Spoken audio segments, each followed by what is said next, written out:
Vamos lá, continuando a nossa leitura. A nossa leitura está adiantada, né? Já estou na página número 15, vou começar agora o capítulo 8º. Este livro aqui, físico, só para a gente ter uma ideia, ele tem 87, 88 páginas. Eu estou na 15, vou começar o capítulo 8º, devo dizer que eu li já, então já conheço até a página 24, 25. Daí eu decidi trazer aqui para que você também conheça o Orígenes Lessa, tá aqui, nesta obra monumental chamada O Evangelho de Lázaro, que é um romance, o Orígenes Lessa esquecido, né? A gente está perdendo a nossa memória de grandes autores brasileiros. Esse foi o cara também, já falecido, né? A obra dele está um pouco deixada de lado, mas o Orígenes Lessa nos traz esse Evangelho de Lázaro. Então eu estou lendo aqui com a intenção de que você também goste e procure outras obras do nosso querido Orígenes Lessa. Um detalhe importante aqui é o que trata, né, sem dar spoiler, evidentemente.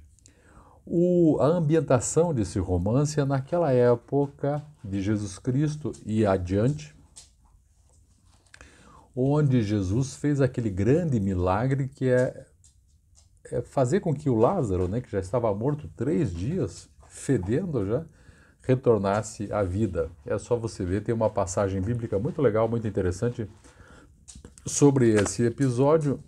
E aí o Orígenes Lessa, magistralmente, resolveu construir o Evangelho do Lázaro. Relembrando que o Lázaro não tem um evangelho, o próprio Lázaro aqui renega isso, considerando que tem gente lá que estava vendendo já evangelho, a turma de sempre, né? Ganhar uma grana em cima do negócio. E o Lázaro é um sujeito que vive um pouco angustiado. Primeiro, pela vida deles, por que ele é que foi escolhido. Segundo, porque ele se vê na obrigação de defender este Jesus ali também, né? Este Lázaro aqui, a história toda se coloca acredito eu, mais ou menos 20, 30 anos depois do milagre, né?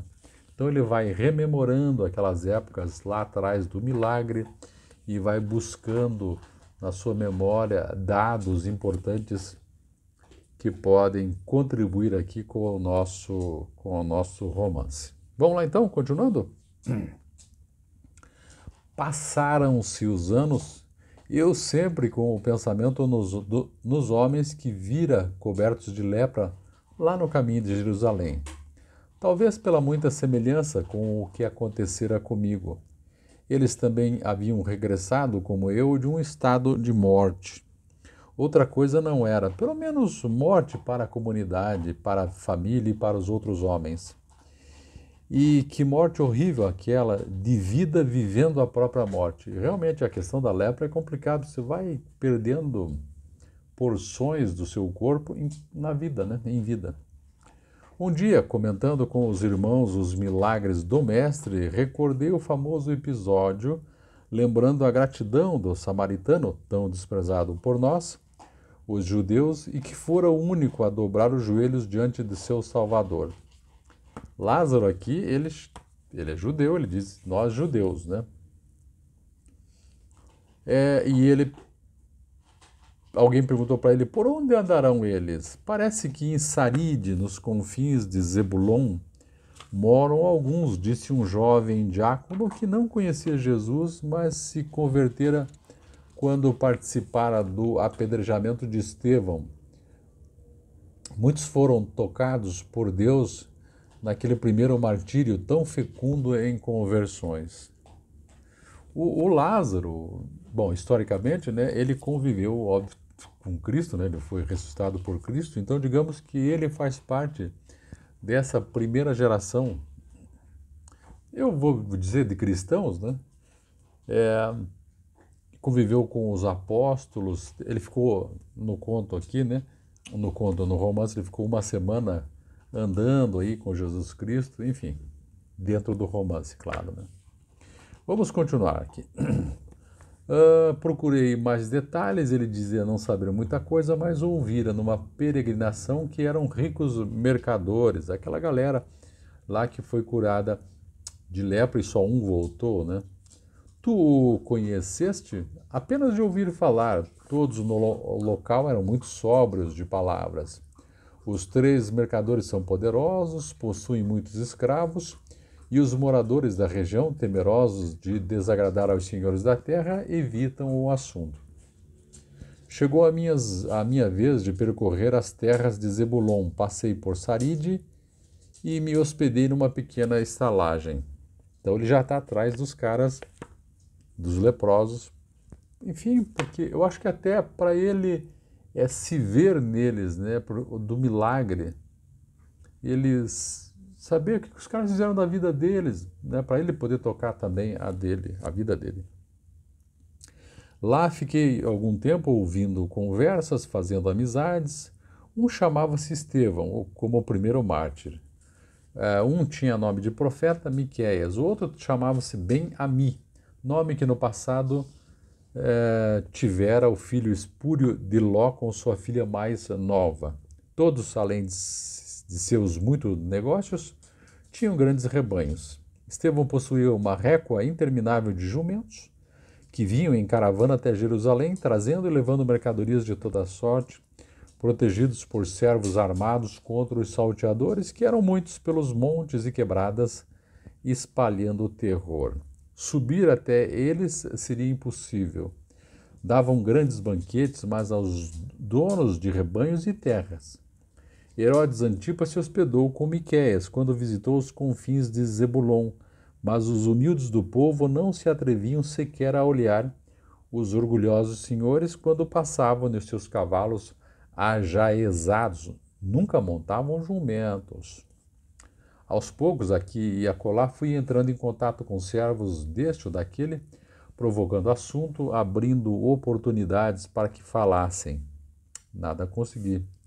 Não me atrevia, é claro, a formular perguntas, mesmo porque a resposta eu já sabia. O que me interessava, a minha indagação.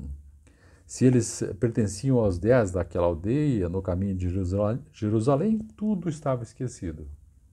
Inclusive eram luminares da sinagoga e mandavam distribuir aos sábados óleo, trigo, pão e moedas entre os pobres. Seria importante saber, porém, como tinham reunido tão grandes fortunas em tão pouco tempo, que a volta era relativamente recente.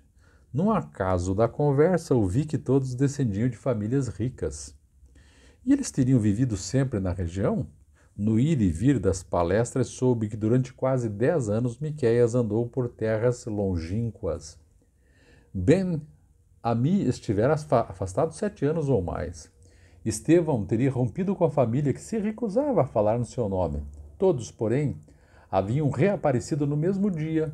Os 10, né? No mesmo dia apareceram, claro, tinham recebido a cura, sendo recebidos com grandes festas, bezerros cevados, roupas, sandálias novas, que era grande o júbilo e o espanto pelo seu regresso.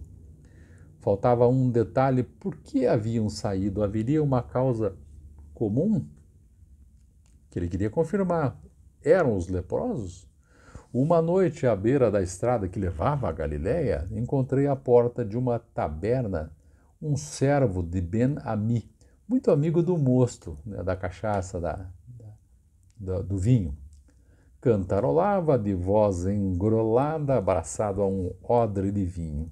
Sofrera uma forte reprimenda do seu amo e se refugiavam no vinagre barato dos pastores e soldados. Foi beber para esquecer a carcada que levou do chefe. Quando me viu chegar, olhou-me desconfiado, aproximou-se lentamente e depositou o odre no balcão, né, um negócio para você colocar vinho no balcão, e perturbado pelo mosto, né, pela cachaça já, pensando ter baixado a voz, disse ao tendeiro, ao dono do boteco ali. Ele imaginou que estava falando baixo. E realmente é assim, quando fica bêbado, você fica inconveniente, né? Ele disse o seguinte: cuidado com esse desconhecido. Pelo jeito é o novo espião do leproso. Interessante, aqui fica o capítulo 8º, vou para o 9º no próximo vídeo.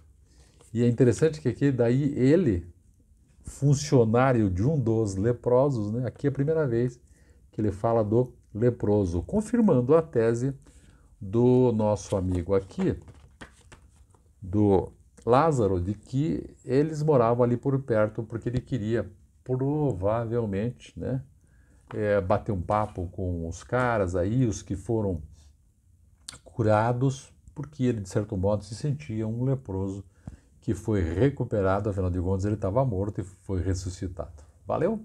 Terminei esse capítulo, quero dar um gás já no próximo capítulo e no próximo vídeo, então fiquem até o final. Deixe seu recado e também deixe seu like se você está se agradando dessas leituras e com essas pontuações que eu estou fazendo aqui. Valeu? Vamos lendo aqui então Orígenes Lessa. Aguarde só um minutinho que eu já volto com o próximo vídeo no próximo capítulo. Até mais. Tchau, tchau.